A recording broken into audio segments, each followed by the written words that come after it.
दोस्तों नमस्कार। यूएस के farmer foreign secretary Antony Blinken, उन्होंने एक स्टेटमेंट के अंदर कहा कि अमेरिका चाइना का अकेले मुकाबला नहीं कर सकता। उन्होंने कहा कि चाइना की मार्केट यूएस से बहुत बड़ी है, उनका मैन्युफैक्चरिंग यूएस से 3 गुना है और उनके पास और बहुत ज्यादा शिप्स हैं और उन्होंने अपने पेपर्स और बहुत ज्यादा पेटेंट चीजें की, यानी कि बहुत सी चीजें उनके पास कंट्रोल के अंदर है, बहुत सी मतलब उनका पूरे वर्ल्ड की मार्केट पे कंट्रोल है। और उन्होंने साथ में ये भी कहा कि यूएस को इस टाइम पे अलाइन करना चाहिए यूरोप के साथ, साउथ कोरिया के साथ, जापान के साथ, इंडिया के साथ और ऑस्ट्रेलिया के साथ।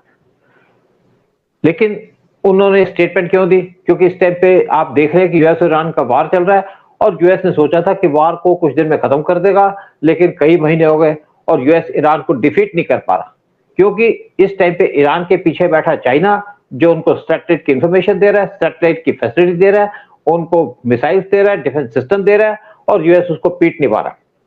जबकि यूएस एक बहुत बड़ी ताकत है, यूएस के पास सबसे बड़ी आर्मी है, यूएस के पास सबसे बड़ी नेवी है और यूएस के पास सबसे बड़ी एयरफोर्स है। यूएस के पास 11 एयरक्राफ्ट कैरियर हैं, जबकि चाइना के पास 3 है, इंडिया के पास 2 हैं। फिर भी यूएस ईरान को डिफीट नहीं कर पा रहा। दूसरी तरफ जो ऑपरेशन सिंधु हुआ था, तो इंडिया ने आखिरी 4 घंटे के अंदर पाकिस्तान को घुटने पे ला दिया था, जबकि पाकिस्तान को चाइना ने अपनी मिसाइलें दी थी, डिफेंस सिस्टम दिए थे, उनको 11 सैटेलाइट की इंफॉर्मेशन दी थी, लेकिन तब भी इंडिया ने पाकिस्तान को 4 घंटे के अंदर चित कर दिया था। लेकिन अमेरिका ईरान को हरा नहीं पा रहा, क्योंकि उसके पीछे चाइना खड़ा है। और ये सब पॉसिबल इसलिए है कि यूएस ने अपने वेस्टर्न एलाइज यानी कि नाटो मेंबर्स उनको नाराज कर दिया, और ये पॉलिसी जो ट्रंप की थी अपने दोस्तों को नाराज करना, उसकी वजह से सारी सिचुएशन है कि यूएस को अकेले बार लड़ना पड़ रहा है ईरान के खिलाफ और वो ईरान को डिफीट नहीं कर पा रहा। आज यूरोप के अंदर 11% लोग कहते हैं कि यूएस हमारा एलाई नहीं है। जब जब देखिए ट्रंप पावर में आए थे, ट्रंप ने पहला काम क्या किया? ग्रीनलैंड बिलोंग्स टू अस, यानी कि अमेरिका को बिलोंग करता है, जिससे यूरोप नाराज हो गया। उससे पहले उनका Canada will be 51st state, जिससे यूरोप नाराज हो गया। फिर का Panama canal belongs to US, जिससे यूएस के अलाइज वो नाराज हो गए। फिर इन्होंने वेनेजुएला के प्रेसिडेंट को उठा करके अपने यहाँ पे लिया, उनकी वाइफ को लिया, जिससे यूरोप के लोग इनसे नाराज हो गए।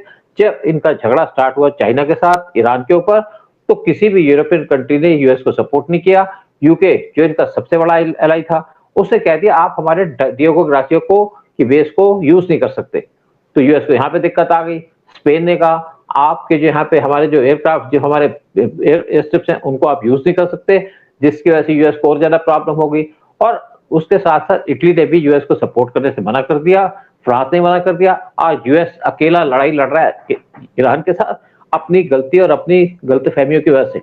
और इवन जो उसके अलाइज थे जापान और कोरिया, जिनकी सिक्योरिटी को यूएस देखता था, उन्होंने भी उस जब ट्रंप ने कहा कि आप अपनी सिक्योरिटी खुद देखिए, तो वो भी इस टाइम पे यूएस के साथ नहीं खड़े हुए। और साथ में इंडिया की बात भी करेंगे, इंडिया के बारे में भी कहा है, या क्वाड के बारे में कहा है, जो यूएस, इंडिया, ऑस्ट्रेलिया और जापान ने बनाई थी, उसको भी यूएस ने टारगेट किया, जिसकी वजह से ये कंट्रियां भी आज यूएस से दूर हो गई हैं। लेकिन इसी के बात इश्यू पे चर्चा करते हुए एक एक चीजों पे बात करेंगे कि यूएस चाइना को डिफीट क्यों नहीं कर पा रहा और आज क्यों यूएस दोबारा से देख रहा है कि इंडिया उनके साथ खड़ा हो। इस पे चर्चा करने के बाद बैठे उदय शंकर पानी जी। उदय शंकर पानी जी, ईरान एक छोटी सी कंट्री है, कोई बहुत पावरफुल नहीं है मिलिट्री, लेकिन यूएस को उसको डिफीट नहीं कर पा रहा। जो ट्रंप बार बार कहते थे हम तुमको 2 दिन में डिस्ट्रॉय कर देंगे, तुमको 4 दिन में डिस्ट्रॉय कर देंगे, हमारी मिसाइलें मार देंगे, आज उनकी मिसाइलें खत्म होती हैं, फिर बीच में पॉज करते हैं, फिर दोबारा से आ जाते हैं मिसाइलें लेकर के, फिर अटैक करते हैं, फिर भी कुछ हो नहीं पाता। तो आप अपनी स्टेटमेंट दीजिए, फिर हम इस पे बात करेंगे कि क्या चर्चा करेंगे, क्या रीजन है कि यूएस ईरान को डिफीट नहीं कर पा रहा और आज क्यों देख रहा है दोबारा से इंडिया की तरफ। सर, हमारे अमेरिकन भैया जो हैं, हमारे जो नेचुरल अलाई हैं, उनकी हो गई है कैलकुलेशन गड़बड़ कि दोस्तों से दुश्मनी कर ली और जो उनके दुश्मन थे असली, उनसे दोस्ती कर ली, जैसे पाकिस्तान जैसे। तो अब ये नहीं समझ रहे कि भाई अगर वो जोर दिखा सकते हैं आर्म्स का, भाई ईरान को भी मदद करने वाली बहुत सारी कंट्रीज हैं जो परेशान है अमेरिका से, जैसे रशिया है, चाइना है, नॉर्थ कोरिया है। तो वो लोग ऐसे उनको आर्म एम्यूनिशन दे रहे हैं जिससे उनकी वो सांस चल रही है बिल्कुल। और ये अगर झूठ बोल रहे हैं हमारे मोदी भाई, सॉरी अपना ट्रंप भैया, हमारे अगर झूठ बोल देते हैं कि यार उनका तो खत्म हो गई है, उनकी आर्मी खत्म हो गई है, दे आर फिनिश्ड, बट ये तुम बोलते आ रहे हो कितने महीनों से, वो तो फिनिश नहीं हो रहे, वो तो फिर खड़े हो जाते हैं, वो तो फिर मारना शुरू कर देते हैं। और आपका यही है कि आपका जो मिसाइल है इतने मिलियन का, वो ये इनका जो होता है साला 1000-2000 का हो जाता है। फर्क यही है कि इनके पास भी टेक्नोलॉजी अजीब अजीबोगरीब की टेक्नोलॉजी है जो आपके पास नहीं है। तो आप पैसा भी खर्च कर रहे हैं, आप अपने सोल्जर्स को भी मरवा रहे हैं, आप अपने रिलेशन खराब कर रहे हो। मेरे ख्याल से जो नया प्रेसिडेंट आएगा उसकी तो उसके पसीने छूट जाएंगे वापस रिलेशनशिप ठीक करते हुए ग्लोबली। अमेरिका तो इतना पावरफुल है, अमेरिका तुम्हारे पास सब कुछ है, तुम अपना यार रिलेशन थोड़ा ठीक करो। जैसे मोदी जी सबसे बना के रखते हैं, वो पुतिन से भी बना के रखते हैं, यूक्रेन से भी बना के रखते हैं। हर कंट्री तो तुम क्यों नहीं बना सकते भाई? तुम तो बड़े ट्रम्प तो बहुत बड़े फैन है मोदी जी के, तो यार कुछ सीखो उनसे और सबसे बना के बढ़ो ना, आगे बढ़ो। तब तुम्हारी ताकत काम में आएगी, जब तुम्हारी ताकत होगी positive in positive way world will take it. तब आपकी वर्ल्ड बातें सुनेगा। आप नाराज कर देते हो, मतलब क्या पाया उन्होंने? ये ग्रीनलैंड को भी हम ले लेंगे, ये कनाडा को हम अपना स्टेट ले लेंगे, मुझे पता ही है। अगर ले लो उसके बाद बोलो ना। मोदी जी का और उनका ट्रम्प का फर्क यही है कि करने से पहले वो बकबक करना शुरू कर देता है और मोदी जी करते हैं फिर बोलते हैं।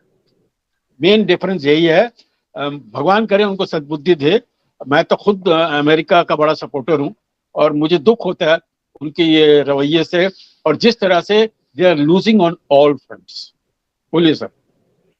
देखिए उदय, यूएस की इकोनॉमी, यूएस एक सुपर पावर है, अकेली सुपर पावर है वर्ल्ड के अंदर। यूएस की इकोनॉमी है 40 ट्रिलियन डॉलर की, सबसे बड़ी इकोनॉमी है।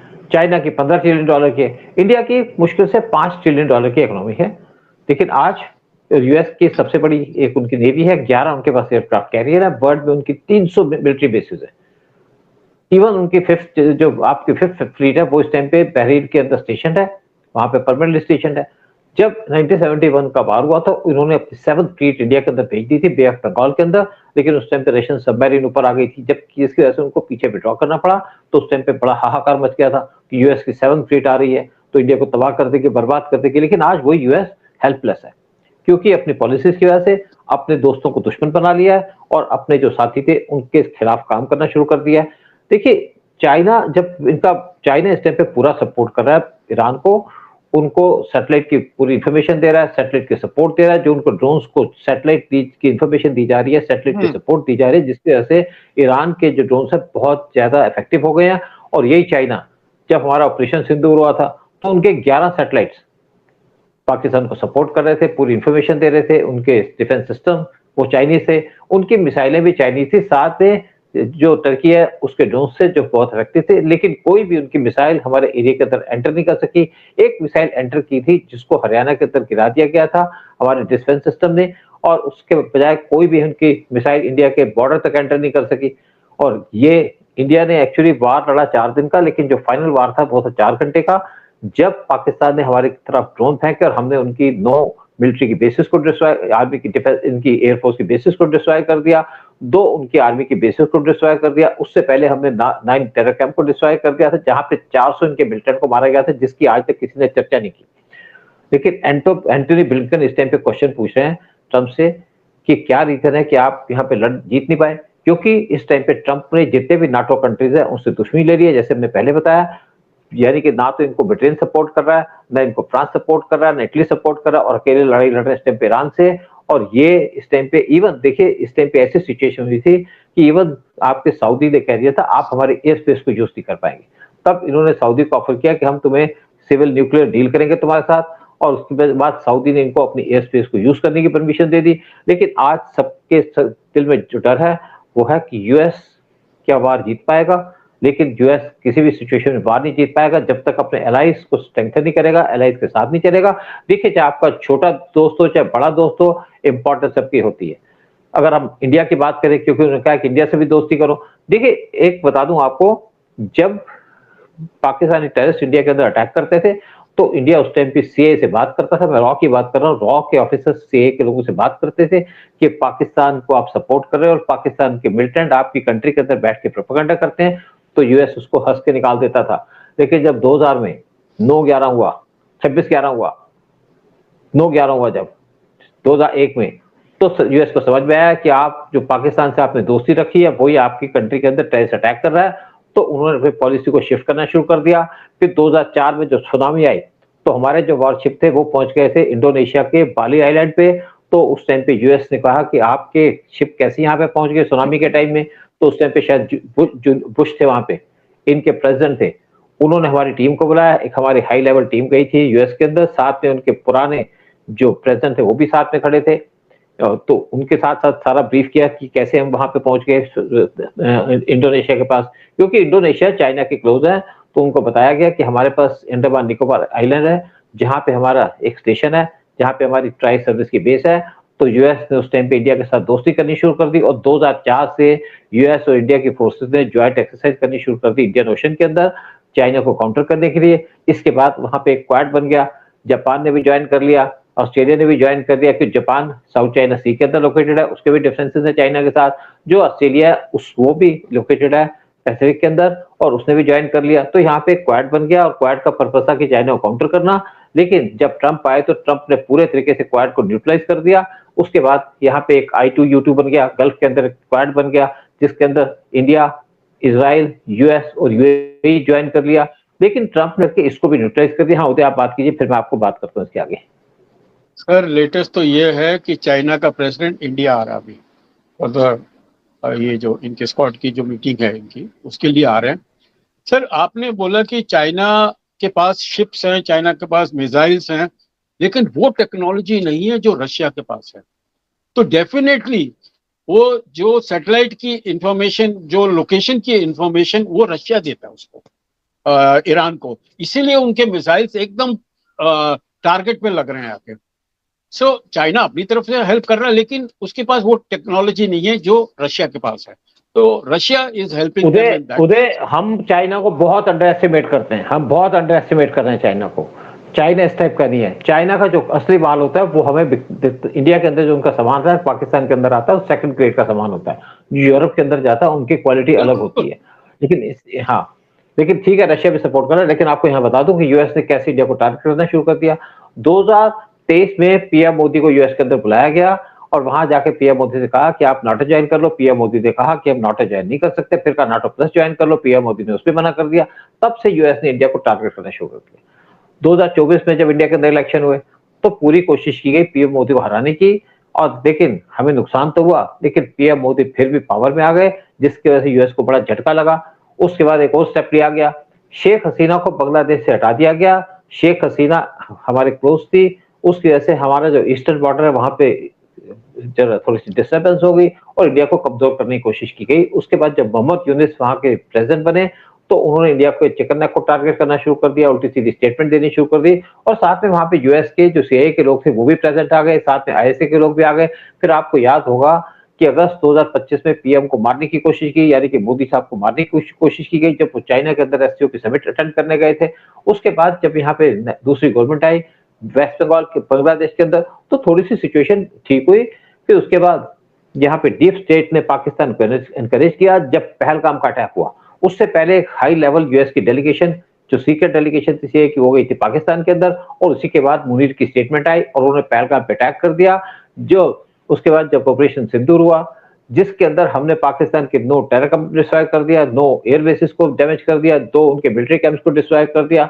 तो उस टाइम पे ट्रंप ने पाकिस्तान के जो आसिम मुनीर उसको अपनी कंट्री के अंदर बुलाया, और उनको लंच पे बुला करके उनको गोदी में बिठाया। और साथ में जो मीडिया है यूएस का, चाहे आपका न्यूयॉर्क टाइम्स हो, चाहे आपका वाशिंगटन पोस्ट हो, चाहे बीबीसी हो, इन्होंने प्रोपेगेंडा शुरू कर दिया कि इस वार के अंदर पाकिस्तान जीता है। यानी कि सारा का सारा जो प्लान था यूएस की डीप स्टेट का था। उसके बाद जब वेस्ट बंगाल के अंदर इलेक्शन हुए और ममता बनर्जी हार गई, तो यूएस को उम्मीद नहीं थी कि वहां पे ममता बनर्जी हारेगी। तो ये सारी बातें क्लियर हो गई जब उसके फॉरेन सेक्रेटरी वहां विजिट किए इलेक्शन के इमीडिएटली बाद, और उनका पहले से प्लान था।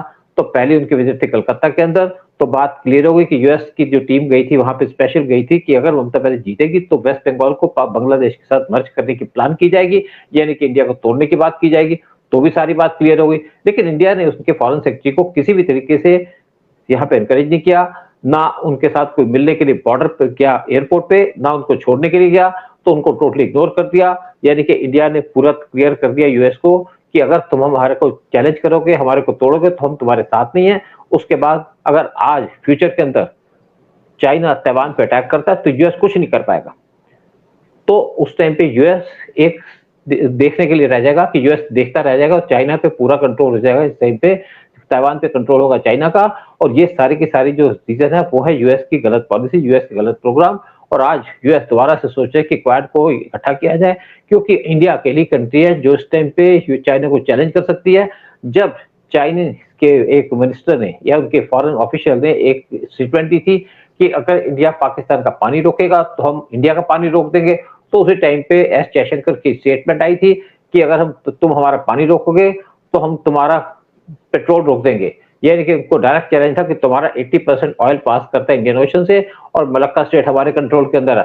अगर ईरान हॉर्मुज को कंट्रोल कर सकता है जो 15 किलोमीटर चौड़ा है, तो हम क्यों नहीं कंट्रोल कर सकते मलक्का स्ट्रेट को जो सिर्फ 4.5 किलोमीटर चौड़ी है, और उसके पास हमारी एक एयर बेस है, एक ट्राई सर्विस बेस है अंडमान निकोबार आइलैंड पे। तो एक बड़ा चैलेंज दे दिया। और जो इंडिया की पोर्ट स्टेटमेंट है वो बड़े इफेक्टिवली ली गई यूएस के अंदर कि आज इंडिया चाइना को धमकी दे रहा है, और वो चाइना जो इस टाइम पे ईरान की मदद कर रहा है और ईरान को डिफीट नहीं कर पा रहा यूएस, उसी चाइना को आज हम धमकी दे रहे हैं। और ये वो चाइना है जो पाकिस्तान को भी सपोर्ट कर रहा था ऑपरेशन सिंदूर में, तब भी हमने पाकिस्तान को इफेक्टिवली डिफीट कर दिया 4 घंटे के अंदर। अगर फ्यूचर के अंदर कोई वार होगा और चाइना उसको सपोर्ट करेगा तो पाकिस्तान को टाइम नहीं देंगे कि चाइना से मदद आए, चाहे उनको ड्रोन्स मिले या वहां पे सैटेलाइट की इंफॉर्मेशन मिले या टर्की उसको सपोर्ट करे। यानी कि इंडिया ने आज अपने 12 जो न्यूक्लियर मिसाइल्स हैं उनको एक्टिव मोड के अंदर रखा हुआ है कि अगर पाकिस्तान कोई भी हरकत करता है तो हमारी जो न्यूक्लियर मिसाइल्स हैं वो पाकिस्तान के ऊपर उसको बर्बाद कर देंगी। साथ में पाकिस्तान को कंसर्न है, वर्ल्ड को भी कंसर्न है कि इंडिया एसएसबीएन बना रहा है, 5 एसएसबीएन इंडिया बना रहा है, और इसमें से 3 इंडिया एक्टिवाइज कर चुका है और 2 बहुत जल्दी एक्टिव हो जाएगी। यानी कि पूरे टाइम में हमारी एक न्यूक्लियर सबमरीन रहेगी इंडियन ओशन के अंदर या अरब सी के अंदर। और ये जो सबमरीन है जो एसएसबीएन होती हैं ये कम से कम 1 से 2 महीने तक पानी के अंदर रह सकती हैं।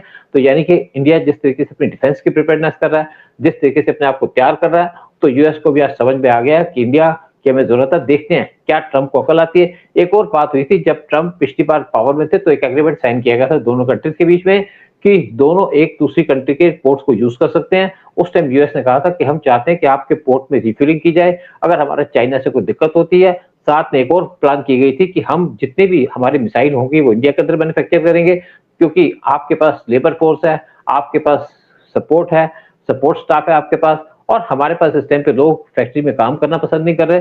तो इंडिया ने उसको भी एग्री कर लिया था। आज जो यूएस का वार चल रहा है ईरान के साथ, उसमें दिक्कत ये आ रही है कि उनकी मिसाइलें तो खत्म हो जाती हैं, हर एक 15 दिन के बाद उनको दोबारा से रिकूप करना पड़ता है और सारी मिसाइलें उनको लानी पड़ती हैं यूएस से।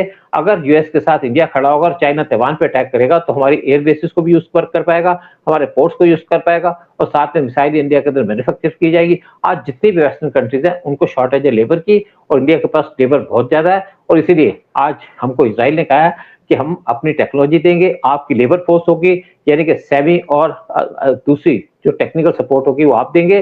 साथ ही यूएई यहाँ पे पैसा खर्च करेगा ताकि हमारे इक्विपमेंट बनते रहे, तैयार होते रहे, क्योंकि आज वर्ल्ड के अंदर एक रेस लगी हुई है आर्म मैन्युफैक्चर करने की, और सबको पता है कि अगर कोई वार होगा तो लंबा वार होगा। इसलिए आज इंडिया भी तैयारी कर रहा है, इजराइल भी तैयारी कर रहा है, यूएस भी तैयारी कर रहा है, आपका चाइना भी तैयारी कर रहा है, पूरा वर्ल्ड इस टाइम पे आर्म रेस में लगा हुआ है। तो इसलिए इंडिया की इंपॉर्टेंस है, और ट्रंप अगर अपनी पॉलिसी चेंज करते हैं तो इंडिया उनको सपोर्ट करेगा। लेकिन आज हमारे यूएस पे भरोसा उठ चुका है ट्रंप की पॉलिसी और ट्रंप के प्रोग्राम की वजह से। Yes sir. नहीं, चाइना भी ये चाइना भी ये समझ रहा है कि चाइना को पता है कि वो डरा धमका नहीं सकता अमेरिका उसको, क्योंकि सारा प्रोडक्शन तो चाइना में होता है। उनके कंप्यूटर, उनका जो भी है सारा, वॉशिंग मशीन, सब चीजें चाइना में बनती है। उनको पता है कि चाइना हमें टक्कर नहीं, अमेरिका से हमें डर नहीं है, हमें इस टाइम डर है इंडिया से जो हमारी टक्कर कर रहा है, क्योंकि वो अपना सामान बनाता है, वो हमसे हमारे ऊपर डिपेंडेंट नहीं है। I'm telling you, that is why you're going to see very soon the Chinese president in India very soon.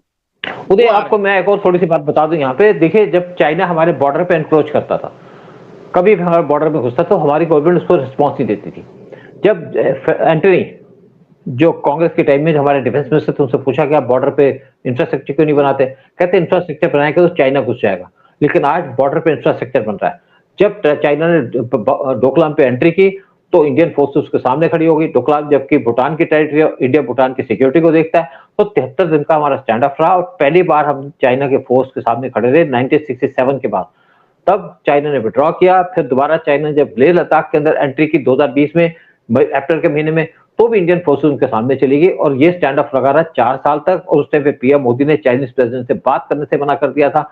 4 साल के बाद चाइना ने वहां से विड्रॉ किया, तब हमारे रिलेशन नॉर्मल हुए। लेकिन रिसेंटली जब चाइना ने हमको धमकी दी कि तुम्हारा पानी रोक देंगे, तो एस जयशंकर ने सीधा ऑर्डर दे दिया उनको, तुम पानी रोकोगे तो हम तुम्हारा तेल रोक देंगे, क्योंकि उनके 80% तेल पास करता है इंडियन ओशन से। और इसलिए आज चाइना में बैकफुट पे है और चाहता है इंडिया के साथ रिलेशन अच्छे रखे, दोस्ती रखी जाए। लेकिन ट्रंप जो आज इंडिया से रिलेशन बिगाड़ चुके हैं, पीएम मोदी को कहते हैं कि आपको हम यहाँ पे रहने नहीं देंगे, आपकी कंट्री आपको पावर में रहने नहीं देंगे, यानी कि इंडिया को कमजोर देखना चाहते हैं और रिजीम चेंज करना चाहते हैं। इसी की वजह से आज इंडिया और यूएस के रिलेशन खराब है। हमें जब इंजन की जरूरत थी तेजस के लिए, तो यूएस की जी कंपनी के साथ जिसके साथ एग्रीमेंट हुआ था, उन्होंने इंजन देने में डिले कर दी। फिर जब हमने MQ-9B ड्रोन्स का एक एग्रीमेंट साइन किया था, 31 ड्रोन्स लेने थे हमने MQ-9B फॉर $3.1 बिलियन, उसके ऊपर भी अभी तक उन्होंने कोई डिलीवरी नहीं दी। फिर हमको जो बाकी इक्विपमेंट चाहिए थे उसके अंदर भी यूएस ने किसी न किसी तरीके से परेशान किया। तो आज इंडिया अपने अंदर प्रोडक्शन कर रहा है और पीएम मोदी की जो पॉलिसी है आत्मनिर्भर भारत, यानी कि जितना भी सामान डिफेंस का होगा इंडिया के अंदर बनेगा, उससे इंडिया किसी कंट्री में डिपेंड नहीं होना चाहता। इसलिए इंडिया ने एक एग्रीमेंट साइन किया है फ्रांस के साथ 114 रफाल फाइटर जेट का, जो इंडिया के अंदर मैन्युफैक्चर किए जाएंगे। और बहुत जल्दी एक एग्रीमेंट साइन होने वाला है आपके रशिया के साथ फॉर ऑफ द शेल्फ लेने के लिए SU-57E हमारी एयरफोर्स के लिए, जो 5th जनरेशन फाइटर जेट है। उसके बाद इन जेट्स को इंडिया के अंदर मैन्युफैक्चर किया जाएगा।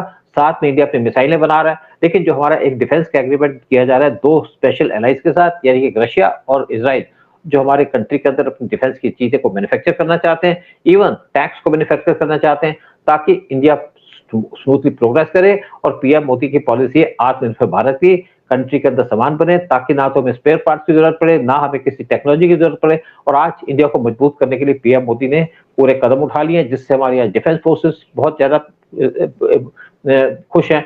और हमारे कंट्री के अंदर इस टाइम पे मैन्युफैक्चरिंग का काम तेजी से किया जा रहा है, और ताकि हम ना तो यूएस पे डिपेंड करें ना किसी और कंट्री पे डिपेंड करें। तो आज यूएस को हमारी जरूरत है, और यूएस को जरूरत है तो हम उसके साथ तब खड़े होंगे अपनी कंडीशन पे, यूएस की कंडीशन पे नहीं खड़े होंगे।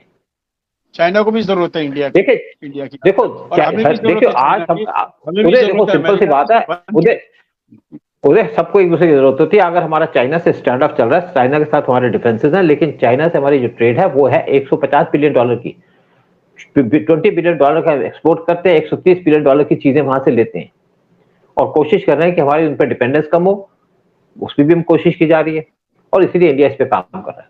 चलिए प्रोग्राम यही खत्म करते हैं, और आपसे रिक्वेस्ट करते हैं चैनल को सब्सक्राइब कीजिए, वीडियो को शेयर कीजिएगा। उदय, आपके फाइनल कमेंट्स।